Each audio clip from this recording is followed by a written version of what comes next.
ఓం శ్రీ గురుభ్యో నమః. రవి బుధుల యొక్క కలయిక. రవి బుధుల యొక్క కలయికను మనం జ్యోతిష్ శాస్త్రంలో బుధాదిత్య యోగం అని శాస్త్రంలో చెప్పారు మనకి. అయితే ఈ బుధాదిత్య యోగం వల్ల ఏ విధంగా ఉండబోతుంది? రవి ఆరోగ్య ప్రదాత, ఉద్యోగకారకుడు, అలానే పితృకారకుడు,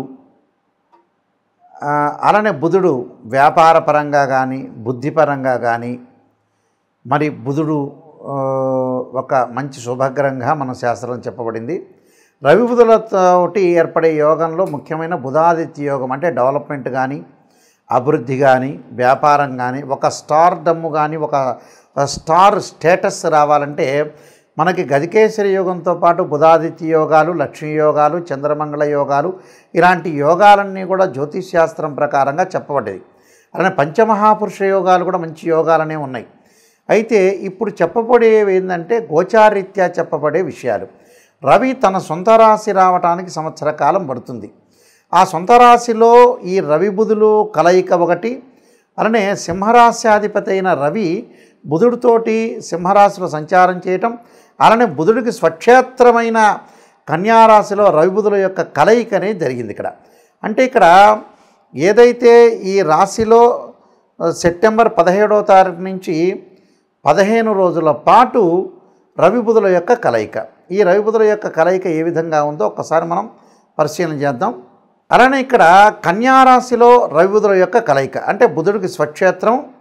మనకు ఏదైనా సరే ఒక యోగం కలగాలంటే రవి బుధాదిత్య యోగం కలగాలంటే సింహరాశిలో కానీ అలానే కన్యారాశిలో కానీ విశేషమైన యోగాన్ని ఇస్తారన్నారు. అలానే మిథున రాశిలో కూడా రవి బుధుల యొక్క కలయిక కూడా చాలా మంచిదని శాస్త్రం చెప్పబడింది.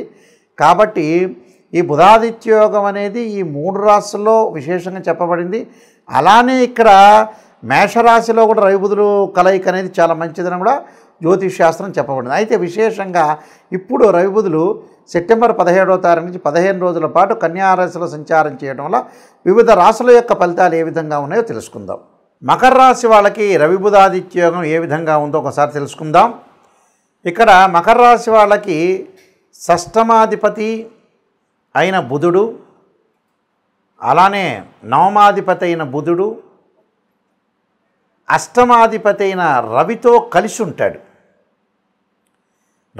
రవితో కలిసి కన్యారాశిలో సంచారం చేయటం వల్ల ఎలాంటి ఫలితాలు ఉంటాయి అని మనం చూసుకునేటట్టయితే ముఖ్యంగా భాగ్యంలో రవి బుధాదిత్య యోగం కలవటం, నవమస్థానం రవి బుధుల యొక్క కలయిక వల్ల ఏ విధంగా ఉందో ఒక్కసారి మనం పరిశీలన చేద్దాం. ఏదైతే మనం చేసే పనులనే ఉంటాయో ఆ పనులలో కొద్దిగా ఆటంకం కలుగుతూ ఉంటుంది. అంటే ఆటంకం కొద్దిగా కలిగి మళ్ళీ మంచి జరిగే అవకాశాలే ఉంటాయి వీళ్ళకి. అయితే ఆర్థిక పరంగా పొదుపు చేయటం చాలా ఇంపార్టెంట్. ఆర్థిక పరంగా ఉద్యోగంలో ప్రతి వాళ్ళకి మన రహస్యాలన్నీ కూడా చెప్పటం ఒకటి. ఈ ఫైల్స్ సంబంధించిన విషయాల్లో కొద్ది జాగ్రత్తగా ఉంటాయి. ఫైల్స్ అంటే ఏదైతే ఆఫీసులో కొన్ని ఫైల్స్ ట్రాన్స్ఫర్ అవుతూ ఉంటాయి అలాంటి విషయాల్లో కొద్ది జాగ్రత్త ఉండాలి. మధ్యవర్తిత్వం అనేది పనికిరాదు. అలానే చెడు కార్యక్రమాల యందు ఆసక్తి చూపించే అవకాశాలు ఉంటాయి. అలాంటి ఆసక్తి చూపించొద్దండి. ఆసక్తి చూపిస్తే కూడా చాలా ప్రమాదకరంగా ఉంటుంది. తల్లిదండ్రుల యొక్క ఆదాయంలో కానీ వాళ్ళ యొక్క ఆస్తుల పంపకాల్లో కానీ చిన్న చిన్న వివాదాలకి చోటు తీసుకునే అవకాశాలు ఉంటాయి. అలాంటి వివాదాలు రాకుండా చూసుకోండి. అంటే ఫైనాన్షియల్ పరంగా గ్రోత్ ఉంటుంది, ఉద్యోగపరంగా లాభం ఉంటుంది, వ్యాపార పరంగా కూడా అనుకూలంగా ఉంటుంది. కానీ నేను చెప్పే ప్రతి పని కూడా అది తేలిగ్గా తీసుకొని చేద్దాంలే అని నెగ్లెక్ట్ చేసి ఏముందిలే అనే ఆలోచనలు కలగకుండా చూసుకోవటం చాలా మంచిది. అలానే కీర్తిహాని, సౌఖ్యము, సుఖము కలిగే అవకాశాలు ఎక్కువ ఉంటాయి. కీర్తిహాని జరగకుండా చూసుకోండి. ఎవరిని కూడా ప్రాబ్లమ్స్ లేకుండా చూసుకోవాలి. అలా నిరుత్సాహ నిస్పృహలకి తావివద్దండి. ప్రతి పని కూడా ఒకరోజు జరగకపోతే ఇంకో రోజు జరిగే అవకాశం అనేది ఒకటి ఉంటుంది. కాబట్టి ప్రతి పనికి కూడా నేనేదో జరిగిపోతుంది, నేనేదో లేట్ అయిపోతుందని ఆలోచన చేయొద్దండి. రాశి వాళ్ళు ముఖ్యంగా ఉద్యోగ ధర్మాన్ని పాటించండి. ఉద్యోగంలో కూడా వివాదాలు లేకుండా అనవసరమైన విషయాలకి మనం ముందుకు వెళ్ళకూడదు. ముందుకు వెళ్ళటం వల్ల కూడా కొన్ని ఇబ్బందికరమైన వాతావరణం వస్తాయి. కాబట్టి జాగ్రత్తగా ఆలోచన చేసి ముందుకు వెళ్ళండి. అయితే స్థానచలనం జరిగే అవకాశాలు బాగా ఎక్కువ ఉంటాయి వీళ్ళకి. స్థానచలనం ఒక చోట నుంచి ఒక చోటకి ట్రాన్స్ఫరు అంటే ఆర్థిక పరంగా లేకపోయినా ట్రాన్స్ఫర్ జరిగే అవకాశాలు ఎక్కువ ఉంటాయి వీళ్ళకి. అలానే వివాదాలు రాకుండా శత్రువులు ఎవరు మిత్రులు ఎవరు అనే ఆలోచన చేసి ముందుకు వెళ్ళండి. మనం ఆలోచన చేయకపోతే గుడ్డిగా వెళితే కూడా కొన్ని ఇబ్బందికరమైన వాతావరణాలు వస్తుంటాయి. అలాంటి విషయాల్లో మీరు శ్రద్ధ పెట్టండి. ఆరోగ్యపరంగా చిన్న చిన్న మార్పులు జరుగుతాయి ఆరోగ్యంలో. అలాంటి వాటికి పెద్దగా రియలైజేషన్ కాకుండా, అంటే రియలైజేషన్ అంటే ఆందోళన చెందకూడదు. మానసికంగా ఆందోళన చెందడం వల్ల కూడా ఇబ్బందులు కలుగుతాయి. నేను కొన్ని రెమెడీస్ అనేవి చెప్పబోతున్నా. ఆ రెమెడీస్ మీరు పాటించండి. ఆ రెమెడీస్ వల్ల మీకు ఖచ్చితంగా మంచి జరిగే అవకాశం గ్యారెంటీగా ఉంటుంది. ఈ రాశుల వాళ్ళు ముఖ్యంగా రవి ఉద్యోగకారకుడు అంటారు, పితృకారకని ఇందాక చెప్పినట్టుగా ఈ రవి బుధుల యొక్క యోగం వల్ల కొన్ని సుఫలితాలు అనేవి చాలా ఎక్కువగా సుఫలితాలు జరుగుతాయి. అంటే ఉద్యోగపరంగా ఇబ్బందులున్నా, అలానే ఆరోగ్యపరంగా ఇబ్బందులు కలుగుతున్నా కూడా మీకు ఒక్కొక్క రాశి వాళ్ళకి ఒక్కొక్క రకమైన మేలు మంచి చెడులు చేసే అవకాశాలు ఉంటాయి. కాబట్టి ఖచ్చితంగా మీరు సూర్యుడి యొక్క అనుగ్రహాన్ని బాగా పొందాలన్నా, మంచి ఉద్యోగాలు లభించాలన్నా, ఉద్యోగపరంగా ప్రమోషన్ లాభించాలన్నా కూడా రవి యొక్క అనుగ్రహం కావాలంటారు. పాత రోజుల్లో మనం హస్తరేఖల్లో చూపించుకునేటప్పుడు సన్లైన్ అంటారు, సూర్యుడి యొక్క రేఖ ఉండాలంటారు. ఈ సూర్యుడి యొక్క రేఖ ఉండాలి అని అంటారు. ఎందుకంటే కారణం ఏంటంటే వృత్తిపరంగా అనుకూలంగా ఉండాలి. వృత్తిపరంగా అనుకూలంగా ఉంటే మన ధనం వచ్చే అవకాశం ఒకటి ఉంటుందని అర్థం. దాన్ని మనం చూసుకునేటట్లయితే సూర్యుడు అనుకూలంగా లేకపోయిన వ్యక్తులు సూర్య నమస్కారాలు చేయటం, అలానే సూర్యుడికి సంబంధించిన హోమాలు చేయటం ఒకటి. మనకి నవగ్రహాల్లో సూర్యుడు ఉంటాడు. ఆదివారం రోజున సూర్యహోరని ప్రాతకాలంలో ఉంటుంది. నవగ్రహాల యొక్క ప్రదర్శన చేసి చక్కగా జపాకుసుమ సంకాశం కాశ్యపేయం మహాతుతిం తమోరిం సర్వపాపగ్నం ప్రణతోస్మి దివాకరం అనే మంత్రాన్ని చక్కగా చదువుకోవటం ఒకటి. వీలైతే ఆదిత్యాయుధ్నే సహస్రమూర్తాయ ధీమే తన్నో సూర్య ప్రచోదయాత్ అనే మంత్రాన్ని కూడా చక్కగా చదువుకోవచ్చు.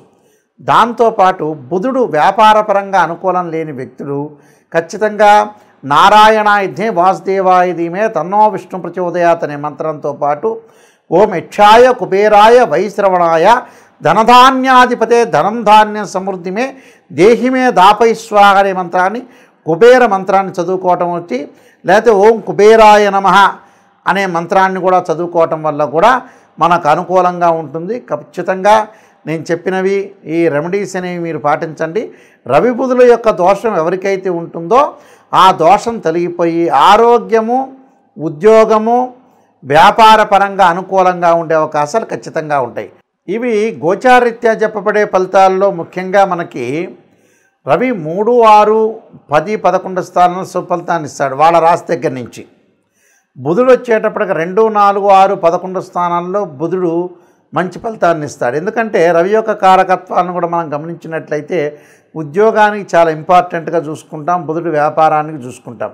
కాబట్టి వాళ్ళ జన్మరాశి నుంచి ఈ రాశిలో నేను చెప్పిన రాశుల్లో ఉంటే చాలా అనుకూలమైన ఫలితాలు జరిగే అవకాశం ఉంటుంది. సో ఉదాహరణకి ఒక రాశి వాళ్ళకి బుధుడు వాళ్ళ రాశి నుంచి లెక్క వేస్తే 2, 4, 6, 11 స్థానాల్లో ఉంటే అనుకూలంగా ఉన్నట్టు గోచారీత్యా. అలానే రవిగ్రహాన్ని కూడా మనం ఎలా క్యాల్కులేట్ చేస్తాము? 3, 6 అంటే 1, 3, 6, 10, 11 స్థానాల్లో ఉంటే మంచి సుఫలితాన్ని ఇస్తాడు సూర్యుడు. సూర్యగ్రహం అనేది అనుకూలంగా ఉంటుందని మనకు శాస్త్రం చెప్పారు. కాబట్టి ఇలాంటివన్నీ కూడా మీరు దృష్టిలో పెట్టుకోండి. ఇవన్నీ కూడా గోచారరీత్యా చెప్పబడే ఫలితాలు అంటారు. ఈ గోచారరీత్యా చెప్పబడే ఫలితాల్లో ముఖ్యంగా సూర్యభగవానుడు 3, 6, 10, 11 స్థానాల్లో మంచి శుభాన్ని ఇస్తాడని అర్థం. 1వ దానిలో కొంత మిశ్రమైన ఫలితాలు ఇచ్చే అవకాశాలు ఎక్కువ ఉంటాయి. కాబట్టి ఇక్కడ రవి బుధులు ఏదైతే వీళ్ళ కన్యారాశిలో ఉన్నారో నేను చెప్పిన మీరు ఏదైతే పరిహారాలని పాటించడం వల్ల కూడా విశేషమైన యోగాలు కలిగే అవకాశాలు ఎక్కువగా ఉంటాయి. అలానే విష్ణు సహస్రనామ పాలన చేసుకోవటం అంటే, లలితా సహస్రనామ పాలన చేసుకోవటం, సూర్య నమస్కారాలు. ఆ సూర్య నమస్కారాల్లో కూడా ఓం సూర్యాయ గ్రహాయ స్వాహ అనే మంత్రాన్ని చదువుకోవాలి. అంటే ఓం ఆదిత్యాయ అంటే ఆదిత్యాయ సోమాయ మంగళాయ చ బుధాయ చ గురు శుక్ర శనిభ్యచ్చ రాహవే కేతు అనే మంత్రాన్ని చదువుతో పాటు చదవటంతో పాటు ఓం సూర్యాయ స్వాహ అనే జిల్లేడు సమిధలతో హోమం చేయటం, ఎమ్మటే సూర్యగ్రహ ఇదన్నోమ అనే మంత్రాన్ని కూడా చదువుకోవాలి. అంటే ఏదైతే మంత్రం అనేది స్వాహాకారం చెప్పి త్యాగం చెప్తారు ఇదన్నోమ అని, ఆ మంత్రాలు మనం ఏదైతే విశేషంగా ఆదివారం రోజున ఓం సూర్యగ్రహాయ స్వాహ అని ఆజ్యం వెయ్యాలి జిల్లేడు సమిధల మీద. ఓం సూర్యగ్రహాయ ఇదన్నోమ అనే మంత్రాన్ని కూడా చదువుకోవటం వల్ల కూడా మీకు మంచి జరిగే అవకాశాలు. అంటే ప్రతిరోజు కూడా ఒక 5 నిమిషాల పాటు సూర్యుడి యొక్క హోమం చేయండి, సూర్య నమస్కారాలు చేయండి. దానివల్ల విశేషమైన ఫలితాలు జరగాలని ఆశిస్తూ, మీకు పరమేశ్వరుడి యొక్క కరుణాకటాక్షం ఉండాలని ఆశిస్తూ, సర్వే జనా సుఖినో భవంతు.